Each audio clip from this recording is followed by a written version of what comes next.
What is going on, guys? Winter Kills here, and welcome back to One Deck, 1 Month. It has been a long time since I have done one of these videos. I think it was probably back in late 2022. We were playing Rika Sanavalon, a deck that I do want to get back to at some point in the future, but right now, our main focus for this month is going to be, as many of you probably already know, Photon Galaxy, and I've had this planned out for a while. I knew the Photon deck was going to be getting some support in Photon Hypernova, which it did, and I do have an updated deck list if you guys want to see what that looks like. I'll leave a link to that deck profile video I posted not too long ago, maybe a week or so back, up in the top right of the video for you guys to check out if you want an in-depth profile. Of course, I will be going over my current list in this video, which I have made maybe like 3 total changes, 3 card changes, and that's it. The other build though, and that profile that I'm linking you guys, is pretty much 95% the same, and you'll get a lot of my detailed reasonings for playing certain cards there. Things that I won't spend too much time diving into here just at the moment. But yeah, I wanted to go ahead and take this moment here, this intro, and kind of explain how things are going to be done a little bit differently in this series, as well as something you guys might already notice is completely different about this series on the outside of this video, some things that you're noticing in the actual YouTube UI, and I'll get to that in a minute. But we are going to be dividing this series into 4 weeks like we normally do. There will be 4 episodes, but each week is going to at least try to have a particular theme to help us achieve the goal of making whatever deck we are playing as competitive as we can possibly make it in the given time frame that we have and the competitive environment that we have to work with. And those 4 categories are going to be as follows. So the first week will be devoted to setting a baseline, right? Getting a build together that functions in a way that we want it to and is just an overall good starting point. And that's it. That's all we're trying to do, is find a good starting point. And luckily, up to this point, I've had a little bit of testing on my stream, linked to my Twitch channel below, where the past couple weeks, every Wednesday and Thursday, I have been testing out this list, trying to perfect it as much as I could on the competitive ladder in YGO Omega.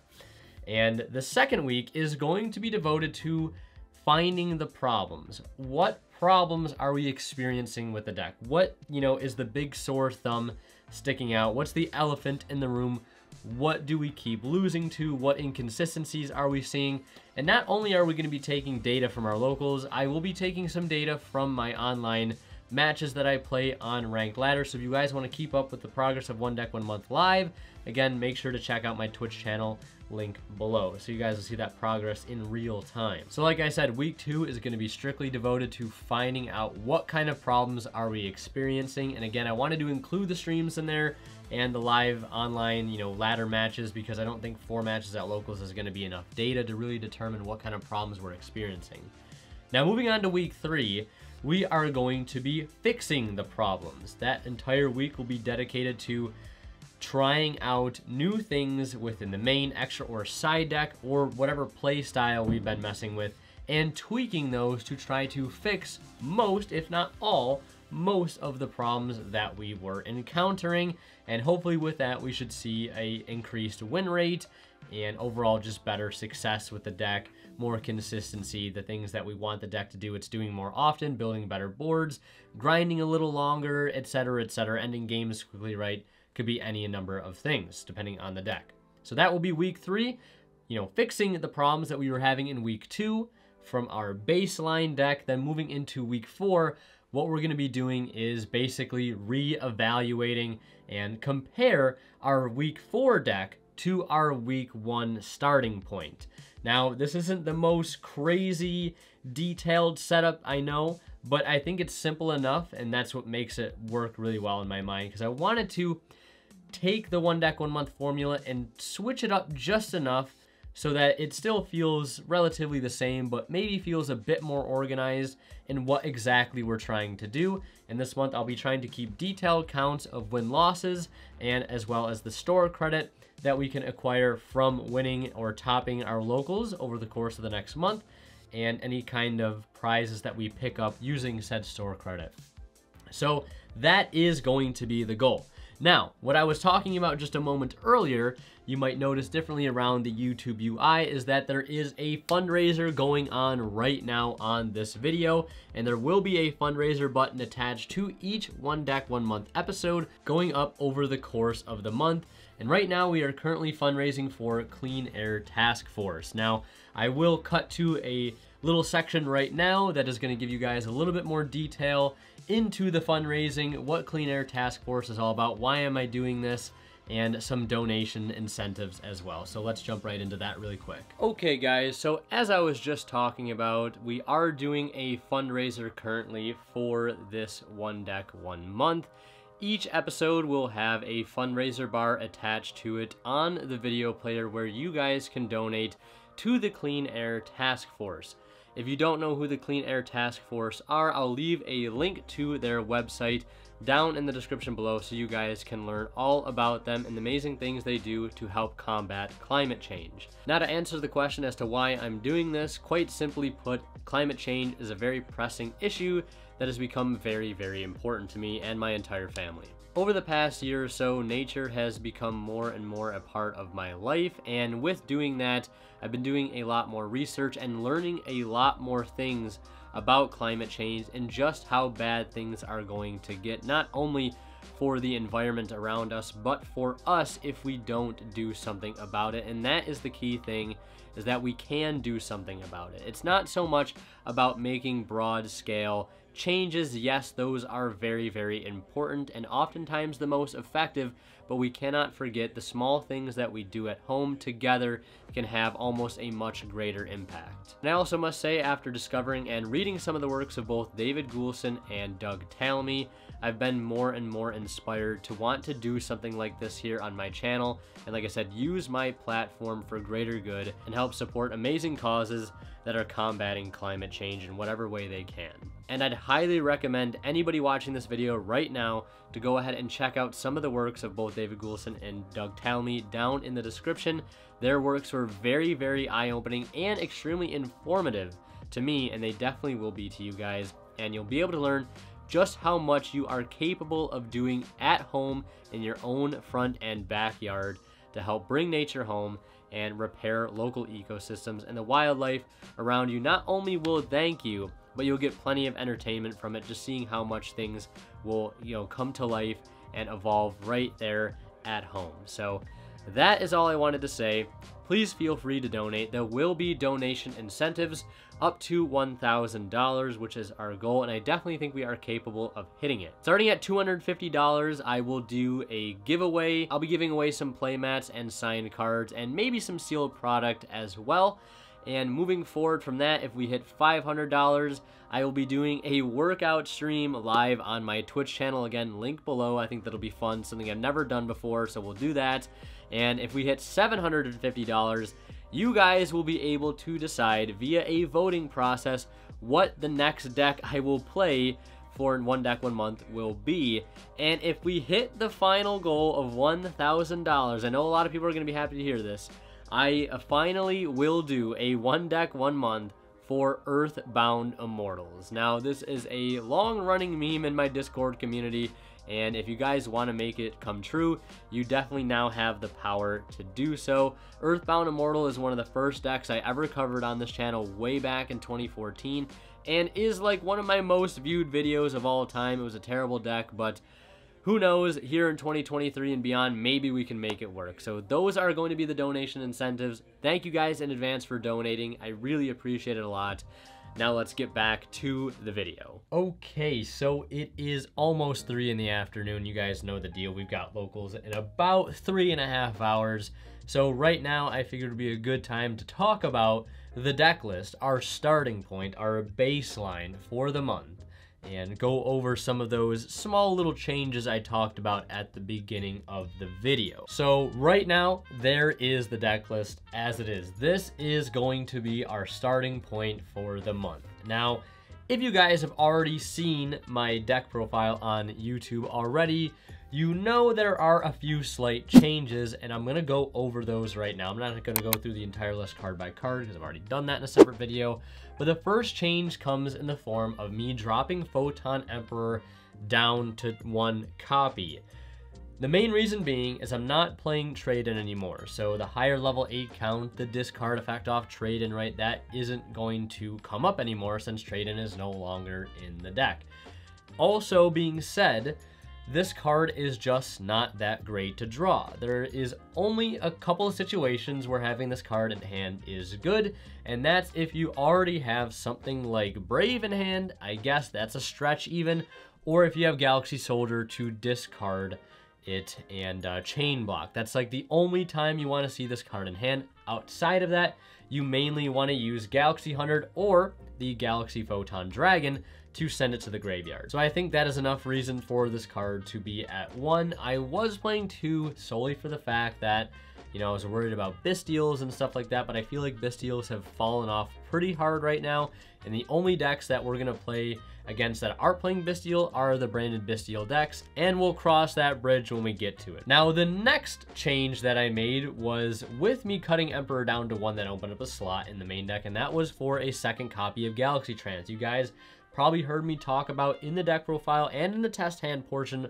of said deck profile how I like to be very conservative with this card because I only play 1. I don't like using this card turn 1 unless I'm using it to play through a Nibiru. That's pretty much the only reason. Or if I feel confident that my opponent doesn't have a Nibiru and I can extend right then and there, and I won't really need it for follow-up given certain circumstances, right? Then I'll use it turn 1. But in most cases, I like having it either in hand or in the deck still somewhere to be able to be searched out, to be able to apply a lot of pressure turn 3, where sometimes the deck does kind of struggle with that. And, you know, with that philosophy, our end boards were a little bit weaker because there were a lot of hands where we could have fired off the Galaxy Trance to either make a Blast Dragon or a number 38, right? But I was holding off on doing those things because I wanted to leave the copy in the deck, that 1 copy. But now that we have 2, it kind of opens us up to be able to make slightly bigger and better end boards, which I think hopefully will work out better for us in the long run. So for now, we are playing 2 copies of Galaxy Trance.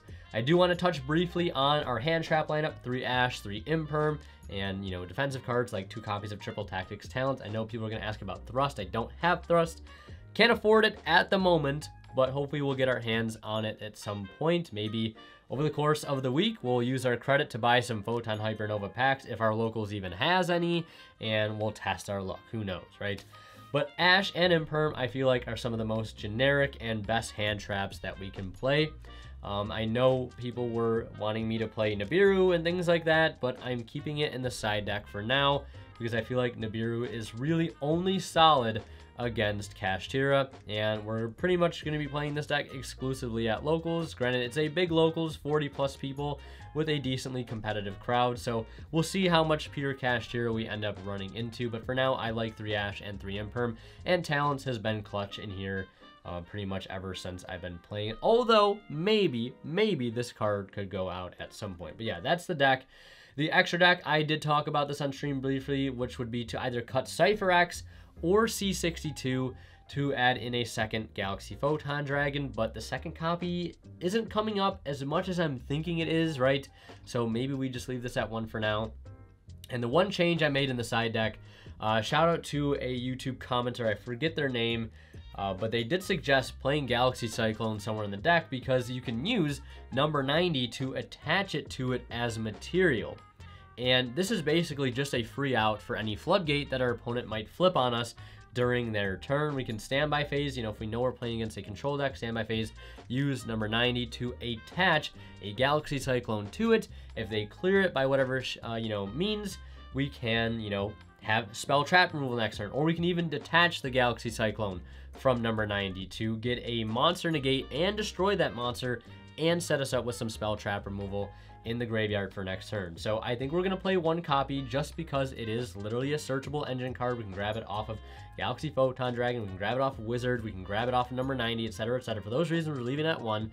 I'm still leaving in the 2 copies of Twin, the 3 Book of Eclipse, the 3 Nibiru, and our 6 trap cards evenly and goes and match. D-Barrier might find its way into the deck over the course of the month, but we'll just have to wait and see how many fusion decks we end up playing against, because, you know, Despia would be the one deck I'd want D-Barrier for. But yeah, that is our starting point.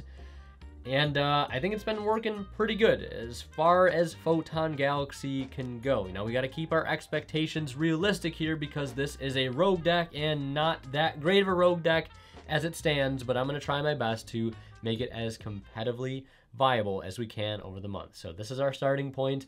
We're going to be heading out to locals very soon, and we'll see what happens.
Alright everybody, welcome to round 2 where we ended up playing against Dark World. Our round 1 matchup went really well. We got the bye, which means a free dub, and the more dubs the better, for reasons why I'll explain a little bit later in the episode, so stick around for that. But yeah, I mean, a free win's nice, right? A free win's a free win. But it still would have been nice to actually have an opponent to test our deck out against. But it's not that crucial here in week 1 because we are just, right, running our baseline deck and see how it performs. So, not that big of a deal. We'll take it, though. So, we do play against the Dark World deck, like I said. This is a deck that I've actually played against quite a few times on my stream. And the one particular problem I've noticed going into this deck, this particular matchup, is the fact that the Dark World deck can play Lava Golem to a T. The deck does not need its normal summon in any way, shape, or form. It's a level 8, right? All that good stuff. And Lava Golem completely deletes our end board of Soul Flare number 90, or if we end on Soul Flare Blast Dragon or Soul Flare number 38, or, you know, any board, whether it be like Soul Flare, Blast Dragon, Galaxy Photon Dragon, and 2 rank 8s, right? They can still delete a massive chunk of our board. And if we get greedy with our number 90, we don't get our free search, which is a big issue. So one thing I've started doing preemptively in matchups where I either know I'm going to be playing against this deck, or I might be suspicious of them playing those types of board breakers that we can't really respond to per se, I've been getting the habit of, in the draw phase, in the standby phase, before they have an opportunity to Kaiju or Lava Golem us or Sphere Mode us, right, to be able to use number 90, get our Galaxy Trance, get our Summoner out of the way, get our whatever it may be so we have some follow-up, and we don't completely lose out on that interaction. But my opponent here ends on the Muckracker, 1 set, the Rainbow, and the Field Spell, and yeah, the Graphic Fusion I think I already mentioned. But this is the end board, right? I ashed a card Destruction. I figured we could just skip through his combo. And my hand, it's a hand, right? It's a decent hand. We have Imperm, Emperor, one of, by the way, Trance, we have the Advancer, and we have regular Galaxy Eyes Photon Dragon. So I have a play here. It's not a very good one. I have to force out the Grapha in some way, shape, or form. He does have the Silva in hand, which obviously set up for a reason, because that's going to make me have to put 2 cards back into my deck, and I have to keep the Emperor, or not the Emperor, sorry, the Advancer and the Soul Flare. I keep messing up. Not Soul Flare, the Trance. Because my only play here is to crash the Advancer and then main phase 2, follow up with the Galaxy Trance. Because my play here is right to bring out the Advancer since it is a Photon engrave. And then I bring out any level 4 Galaxy. I go for the Wizard here. And arguably, you know, I could have gone for maybe a Summoner, but it doesn't make too big of a difference. But this is what I ended up overlaying for. I go for the Galaxy Photon Dragon, right? There's no reason to go for Blast Dragon here. There's no real reason to go for any other Galaxy Photon rank 4. In fact, I think this is probably the only... We only have 2 options, really. We have Blast Dragon and we have this. But this might seem good, right? Like, we have a play to keep going here, but we really don't. It's a big nothing sandwich, and I'm going to use that term a lot over the course of this series. It looks like we're on our way to a combo, maybe, right? Looks like we're on our way to some kind of play, but detaching and literally adding any single card in our deck at this point will yield us nothing. Even if Jumper was out, we would also need, like, Last Hope numbers too, but that really wouldn't do us anything either because we need 2 names engraved either. So I realize after this point that there's not much we can do. I think I go to search and I'm looking through my deck and I'm like, oh yeah, there's just nothing that can be done here. So we ended up scooping and we go to game 2. And here we are in game 2, and you can see my opponent in their opening hand. They do have Lava Golem. Looks like Snow, Mothman, Gate, and one other card that might be a Session. It might be Archive. And it looks like I have Vanisher, an Orbital or 2, Expedition, and maybe an Imperm. So it's not the greatest hand. As you can tell, I do have to normal summon Photon Orbital. I mean, it could be worse. That's going to allow me to special summon the Vanisher. And that is going to allow me to grab the Galaxy Photon Dragon. Or the Galaxy Eyes Photon Dragon. And then from here we use the Orbital to attach to the Vanisher. And then we're going to go ahead and grab Summoner. At least I thought I was going to go ahead and grab Summoner. There's a lot of different things that we could grab here, but I do go ahead and decide to grab the Galaxy Soldier. Galaxy Soldier effect once we discard the Galaxy Eyes. And here we can go ahead and grab... I think I might go for Summoner here, or go for Afterglow. Yeah, okay, I mean, this all makes sense. I mean, there's so many lines that could be done. We're going to bring out Galaxy Eyes, we're going to summon out Afterglow, and we can go ahead and make a rank 8 here. We just go for number 90, and then we're going to go ahead and link off both the Vanisher and the Galaxy Eye, or the Galaxy Soldier rather, into Soul Flare. Soul Flare will tree back a Galaxy Eyes, and we have Imperm. So we have Imperm, number 90 with Afterglow attached, which is always nice to have because that can bring out an extra body. And we have Imperm. So we have 3 interruptions, but our end board is going to play entirely into Lava Golem, and you can see me use the effect of number 90 here in the standby phase because I already know we're playing against Dark World, right? Lava Golem could be really bad here, and he does have Lava Golem, and we just get OTK'd actually at this point. There's no need to go any further. The one Imperm, quite simply put, is not going to be enough here, which is rather unfortunate. But that is how our round 2 matchup went. The only thing I think I could have maybe drawn to not auto die to the Lava Golem would have been a Gozen match. But to be totally honest, I don't even think I was siding in Gozen match for this matchup. Mainly because his whole deck is Dark Monsters, right? Is it worth the side in something like that could be so potentially bad if he doesn't have Lava Golem? But if he does have Lava Golem, we don't have Gozen match, we lose. I don't know. That's a tough call. Maybe I probably should have sided it. Maybe that's an error on my behalf. But yeah, that's our round 2 matchup. We're 1-1 now, and we'll see how the tournament progresses. All right, everybody, here we are in round 3, where we've ended up playing against Tri-Brigade Sprite, a deck that I haven't played against in a very, very long time. This player had pretty much never read a Photon Galaxy card in their entire life, and honestly, I don't blame him for that. So they were definitely unfamiliar with how to interact with the cards, and maybe had they been a little bit more familiar. And I understand they are a little bit newer to the game as well, so a couple of factors there going against them, so keep that in mind as we go over this footage. But this match did go the distance and was a lot of fun, so let's hop right into it here.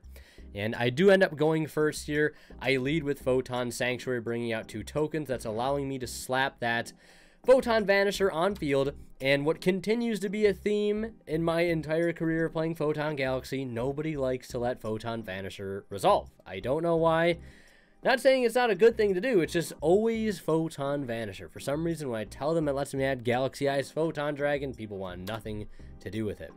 So my opponent does Ash there, which I'm not surprised. I go ahead and use the Triple Tactics talent. I see that they have Starter, Book of Eclipse, which is another pain lately for this deck, Imperm, and Jet.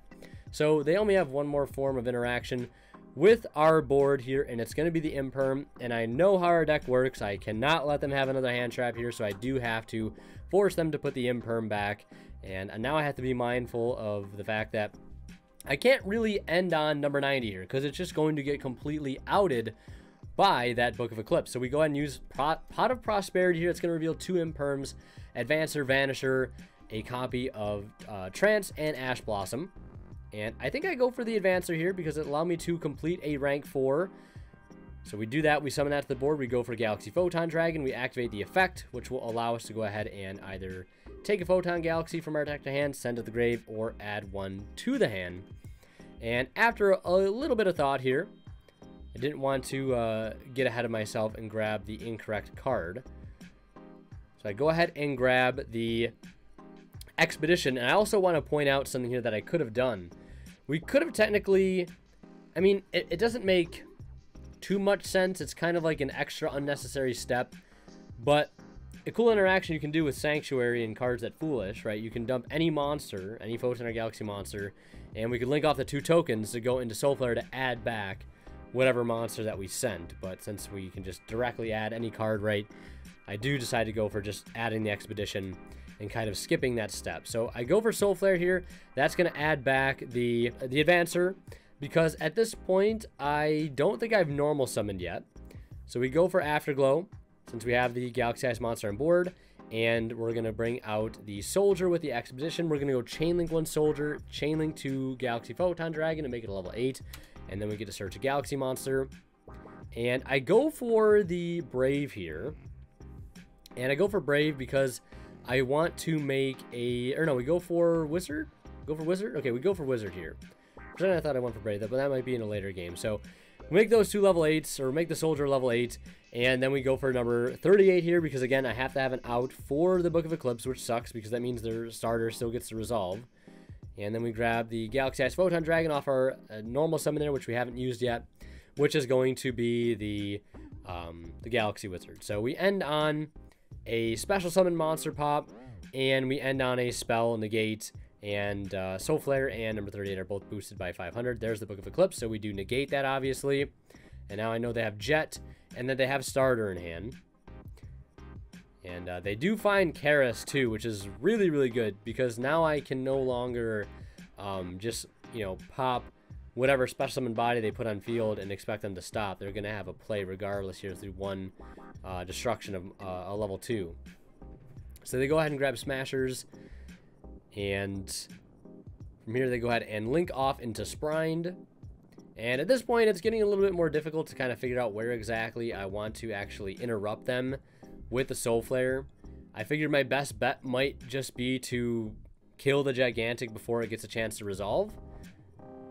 And if they want to make another Gigantic, I make them burn more resources, so I do just that. And it also kind of keeps them off a Zeus for the time being. And forces them to use the starter, I guess, so it gets them completely off Zeus. So they will use the starter. That's going to bring out blue. They'll take the 11. They're going to go ahead and grab red off of the blue. They definitely still have plays here, but not as great plays as they would have had without using the Soul Flare. They go for the second Gigantic. This time it's actually able to resolve. That's going to go ahead and bring out Kit. And they do have plenty of names engraved right now, because they do have access to the Nimble monsters, which are fodder for Tri-Brigade monsters. So they banish 2. I think they banish Karis and Beaver. They go for double Dragon Lords, and they are going to use the double Dragon Lords here to go ahead and get rid of the number 38, because I do inform that, you know, that it can redirect attacks to other monsters that are being attacked. So they end up clearing that, and then they use Smashers to get rid of the Galaxy Photon Dragon, so that denies us more follow-up there, and they do pass turn. So We end up drawing, I think, another Pot of Prosperity for turn, which we did banish 6 at the start of the game. So definitely can't banish 6 again. I do banish 3 here. We reveal double Summoner and a Galaxy Eyes Photon Dragon. Finding Summoner off the top there is huge. I mean, just look at all the targets we have in Grave. We have plenty of really good targets, right? We have Afterglow, we have Soldier, which we can bring back and proc in effect, and we have Wizard, right? Which is just all really great things here. So I decided to go to the battle phase, and my opponent does use the double Dragon Lords in battle phase to get rid of the Soul Flare, and I wanted to go to the battle phase to clear the red, but they had the bounce for it, so I normal summon the Summoner to bait out the interruption. And just pass. Luckily, they don't have much of a play other than attack with red. Pass. I draw a Thrasher per turn, which is huge. Special Thrasher, Special Advancer, make Soul Flare, add back Summoner, normal Summoner, bring back Wizard. And at this point, I'm just trying to go ahead and close out the game since they have pretty much no way to interact with me here. We activate Galaxy Trance, and we target the Galaxy Eyes Photon Dragon in the graveyard to bring that out, and a copy of Brave. And I believe we should just be able to seal out the game here. I was very careful with leaving number 90, that extra copy of number 90 in the deck, as well as number 62. And I think I maybe couldn't have gone for game there. Yeah, because we were under Prosperity. Or no, we were not under Prosperity. Maybe there's no way I could have gone for game there, but I maybe feel like I could have gone for game over the red. But I just wanted to be extra safe, I guess, and make sure I have a number 90 play just in case they have any hand traps. So we end up taking the game there, and we go to game 2. All right, so here we are in game 2, and again, yeah, I definitely could have gone for game there with the number 62. I think with the damage they took from starter, like, we would have had game on board, but I think, again, I just wanted to play it safe, and I think maybe playing a little less greedy there was probably correct. But they're going to go first here in game 2. They lead with the Nimble stuff and get into blue and red. Importantly, going for red before they resolve the Sprine so they can, you know, have some insulation through Ash. And I think they're just going to go ahead and go through basically full combo here, or whatever the full combo ends up being for Tri-Brigade Sprite currently. I'm not really sure. It's been a long time since I played against the deck. So they go for IP, and I think they go for, might be, yeah, so they're going to go for Bear Brum, and then I think it's Pit Knight early. Yeah, so they go for Pit Knight early, and they get Bear Brum effect here to go ahead and search Revolt. So it's IP, Pit Knight, and Revolt, which is a pretty solid end board for the most part. Like, it's a lot of stuff for us to have to try and play through. And a lot of it ends up being removal, too, which is really strong against our deck. So we have to play through a Unicorn, potentially, or an Appaloosa, a Negate and a Zero out from the Pit Knight, a Banish from the Sure Egg, and a Red Negate, which I do use Orbital in hand to equip, and they do negate with the red, but, you know, Orbital to equip from hand is not a once per turn. So we do use the Orbital again. They do have Ash for it, though, so they end up stopping us from getting a search of any Photon or Galaxy monster. So playing through more interruptions here. Then we add the 100 off the Wizard, activate 100. That's going to go ahead and dump Emperor. Emperor effect is going to proc now to bring itself back. And one thing I'm noticing here, after I used my 100, I accidentally sent it to the grave for some reason, thinking it was a normal spell, but that definitely should still be on the board. These things happen. So I do normal summon Galaxy Summoner, and I do activate the effect. They chain IP, then they chain Pit Knight early. So they will be able to negate the effect of Galaxy Summoner, and they go into a Appaloosa for 3. So now I have to do some basically baiting out negations, and I use the Soul Flare to attempt to add back. They will burn an Appaloosa negate there, and once that happens, I try to go for the trance play, and I'm like, okay, I'm getting pretty far here, but I'm still not making any real progress to try to deal with whatever back row they have. Now, I do go for C62 here, and I made a mistake. I ended up summoning Afterglow off of the trance, and the reason I did this because I really didn't think I'd get this far.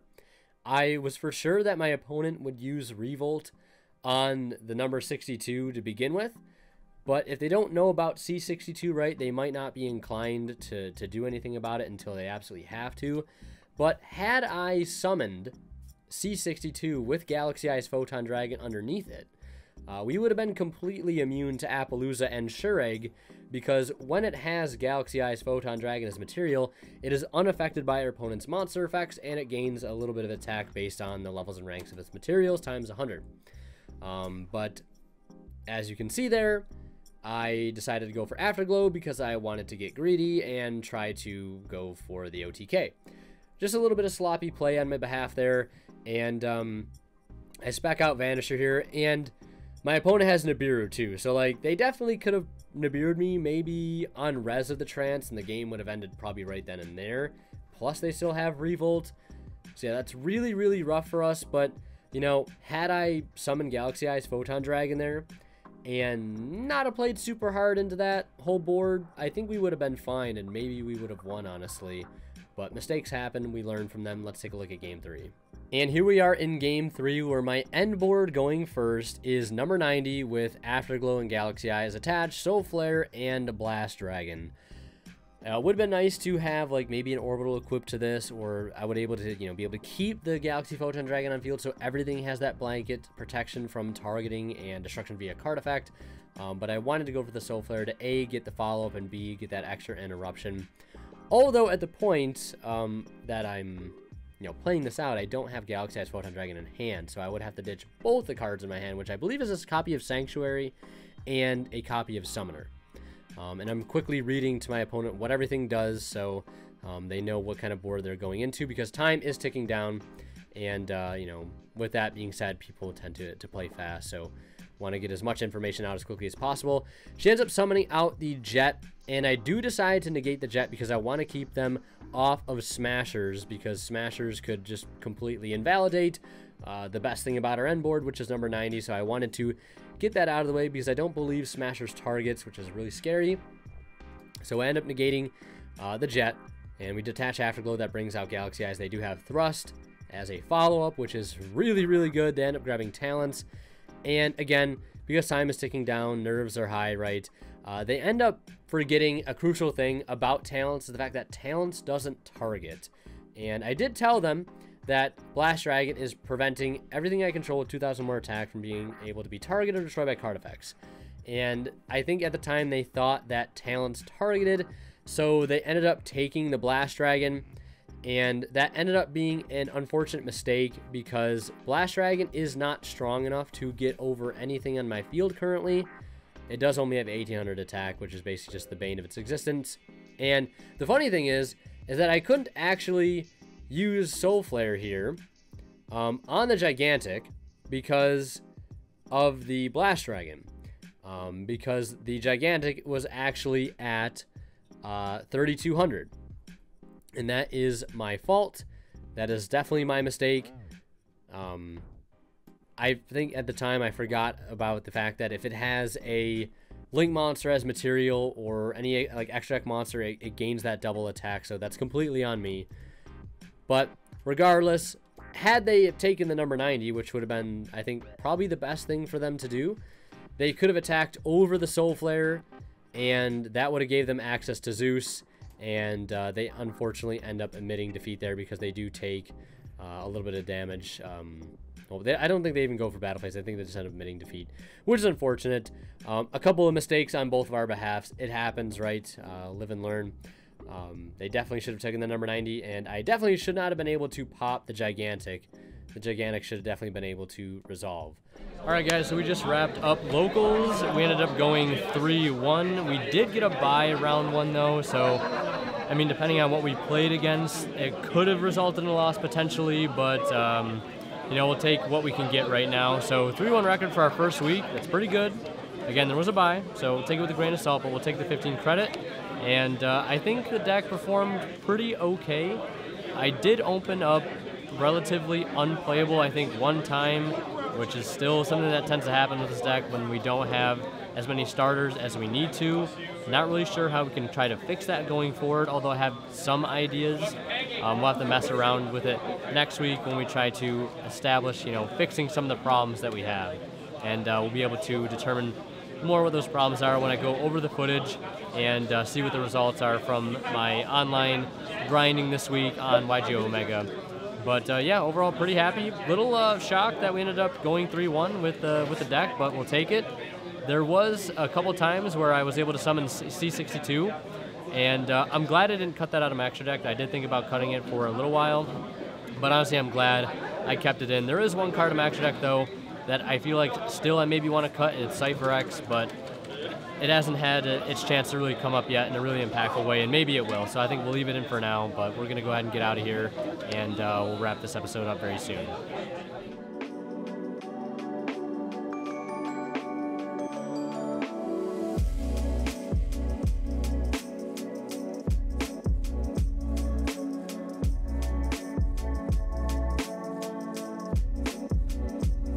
All right, everybody, welcome to the wrap-up segment for the first episode of One Deck, One Month featuring Photon Galaxy Act 2. This week, we managed to finish with a 3-1 record, and we did secure 15 store credit. I'd say we're off to a pretty good start. Now, a little bit earlier in the video, I talked about how the more wins we can get, the better, and the main reason because is for every match win that I'm able to get, I'll be donating an additional $10 to our current ongoing fundraiser. So this week, I'll be donating $30 to the Clean Air Task Force, and I hope you guys will join me in donating to this great cause. But yeah, that's a little side game that we're going to be doing throughout this entire series. So the more we win, the more good that I can do and help, you know, reach our goal for this fundraiser. And honestly, as much as I don't want to play Earthbound Immortal at all, you know, we're doing it for a good cause, so I guess I'll just have to deal with it. Now, to go ahead and recap the tournament itself, I think things went pretty smooth, about as smooth as they could go for our first week at Locals with the deck.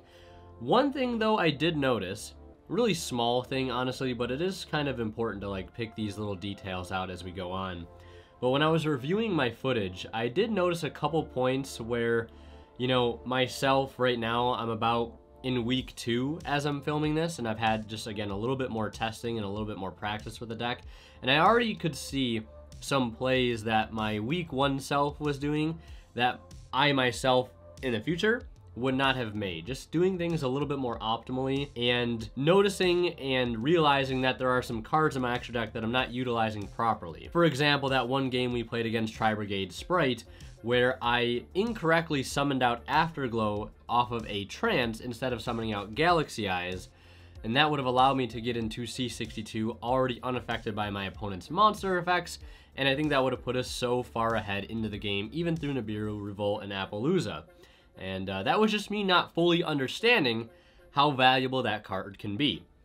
So those are just a couple small things I'm noticing about my gameplay itself, and I'm excited to see how it's going to evolve as I complete week 2, because I'm kind of at the beginning of it. I would say maybe the middle of week 2 as I'm filming this right now, the wrap up for week 1. Speaking of week 2, there are already a couple of cool ideas that I have for the deck going forward as we go into the problem area of the week, of the month, where we start identifying problems and coming up with solutions on how to fix those problems.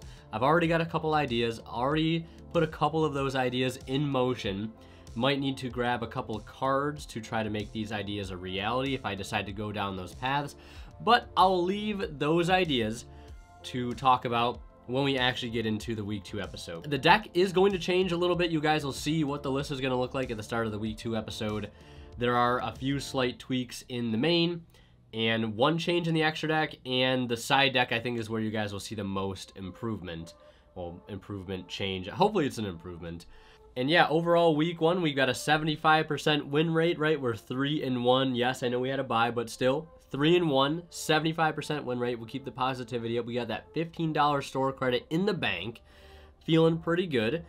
And there is a new set out, actually, that we'll be talking about, I guess, more so in the next episode, and that is the Maze of Memories. There are some cards in there that we can potentially utilize in future episodes this month. And again, we'll talk about all that when we get to the next episode. But thank you guys so much for watching. Please don't forget to check out the fundraiser linked down just below the video player here. I greatly appreciate anybody who donates or anybody who shares this video around to help spread awareness. I really, really appreciate it, and I can't thank you guys enough. But as always, Winner Kills signing out. We'll see you guys in the next one. And like always, I want to give a big shout out to our current Divine level channel members who are Misfit, HCH Cyber, Cadillacs84, and Pony Stark. Thank you guys so much as always for your extremely kind and very generous support of this channel.